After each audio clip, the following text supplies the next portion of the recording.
this list of 14 commandments, this advisory that the police has drawn up so caringly, as some of my panelists put it, for women, do you think it's actually going to help and fight sexual harassment and crimes and violence against women in Telangana? Yeah, definitely, because this will all work as a precautionary measure, and I'm sure, because for example, even I have a daughter at home, but when she is going out, then definitely, because I give a certain piece of advice to her. But Mr. Rahman, you do that as a parent. You do that as a parent, right? No, let me complete. And so especially, the kind of mindset what we are seeing, especially in the country, with such animals and the beasts around. So it is really important for us to take the precautions, and then, we must have the fast track, not just only the courts, but also, these, the culprits must be tried, and within 30 days, the death penalty must be pronounced, and they must be hanged to death. Unless and until such fear is created in their mind, this heinous crime is not going to stop. So it is very important that we all have to rise. Whichever party you belong to, that's something different. But I'm not talking about a split in ideology here. I'm not talking about a split in ideology. As a responsible citizen of the country, yes, I understand all of that. That we must rise together as a society. I'm asking very simply. No. As a responsible Mr. Rahman, listen, hear me out. I'm asking you very simply. Your advice that you have provided, you are talking about as a parent. I'm asking you as the government. I'm asking you that the police, that they are a law and order agency.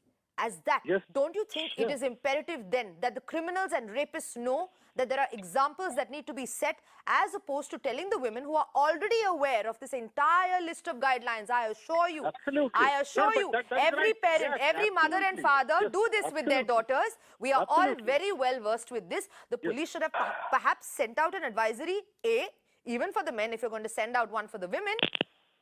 And also perhaps sent out another advisory, for the criminals and the rapists. What is the point of sending out advisories and telling women run to the nearest shop, run to here, shout really loudly? We have been advocating all this while. Unfortunately, even after the Nirbhaya case, we are seeing that. Mr. Rahman, do you think that women who are stuck in these kind of situations don't apply all of this? Are you trying to tell me that women don't scream and shout when all of this is happening? They do apply, but again, being a responsible citizen, and also it is the duty of the police to create awareness and re-emphasize on this. So why isn't the police creating awareness for the men?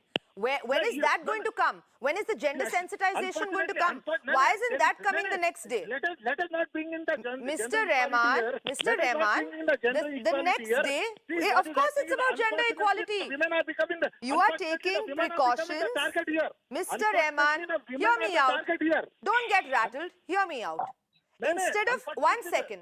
Instead of making a gender equality debate, which you have said that you want to, instead of, one second, hear me out. Hear me out.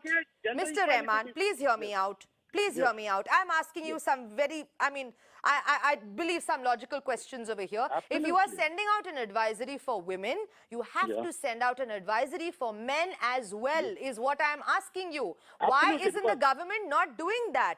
Why is the state government not sensitizing the police? The police have obviously done a major botch-up. The police have done a major botch-up. Have they admitted it? As an anchor of the show, you are misinformed, especially with regard to the initiatives of the government of Telangana. Okay, so please inform me. Please inform me. I'm clearing that out. Please inform me. I'm happy to hear it out. Please tell me. Telangana is the safest state when it comes to especially the safety of the women. And but unfortunately, because this incident has happened about 3-4 days back, and after that, it is in fact the moral duty of not only just the police, but it's the moral duty of every citizen of the country to sensitize, especially the women, because they are becoming the targets here actually. So it is the women who are becoming the target. So naturally, because you are going to address and you are going to sensitize, and as you very rightly said, every mother, every daughter, every sister, they are already aware about this. But still, it is the duty of not only the police, but it's the duty of every citizen, every responsible citizen. So that is the reason. Don't try to take it in a different sense, ma'am. That's my humble request to you. I don't think I'm doing that. But then obviously if you feel that Telangana is the safest state, then you will also agree that crimes against women in Telangana did actually rise by 13% in 2017. They did? Am I misinformed about that as well? No, no, you're not misinformed about Nirbhaya. I'm talking about... I'm talking about Telangana. I'm talking about the state of Telangana. Crimes rose in 2017. Am I wrong about that as well? Which one? In Telangana, the crimes against women have risen. Last week, on Sunday, a woman was murdered by her partner and raped by the same partner on her birthday. I actually have a list of crimes in Hyderabad and Telangana. So can we assume that Telangana is the safest state for women? Are you absolutely sure about that? Listen to me. Immediately after this accident has happened, then, within 48 hours, the culprits were nabbed. And now we are setting up the fast-track court. And, the death sentence will have to be passed, especially, for these culprits, for these beasts, for these animals. And definitely because any kind of sexual harassment on women in Telangana or anywhere in the country should never be tolerated. And the government of Telangana and especially the police here will never tolerate and has not tolerated also since, especially since the formation of the TRS government here.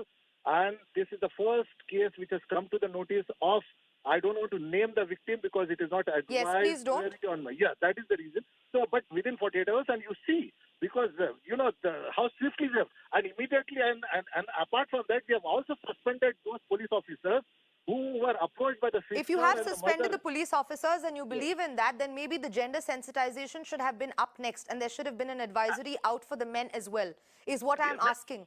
I'm not saying that the state is not serious. I'm not saying that. I'm saying why the advisory only for women? Why have you treated women like GPS tracking devices, like criminals, where we have to update our location, where the onus of our safety, why is the onus? I'm not blaming. I'm not blaming anybody. I'm not blaming anybody, but I think, the police seem to imagine, that the safety, just a second please, the police seem to imagine that the safety of a woman is her own responsibility.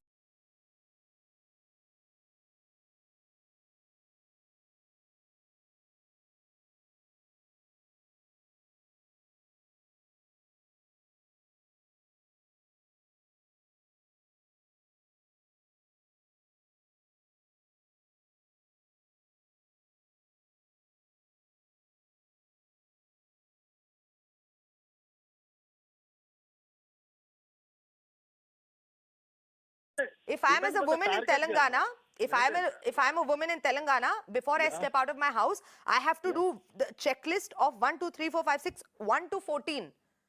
Only then am I completely okay to step out of the house. Essentially, that is the advisory that you're putting out, right? So, after a case like this, it is a precautionary advice. It is a precautionary measure, which not only should be followed in Telangana, but I think this should be followed all across the country. I mean, what is wrong in that, you tell me?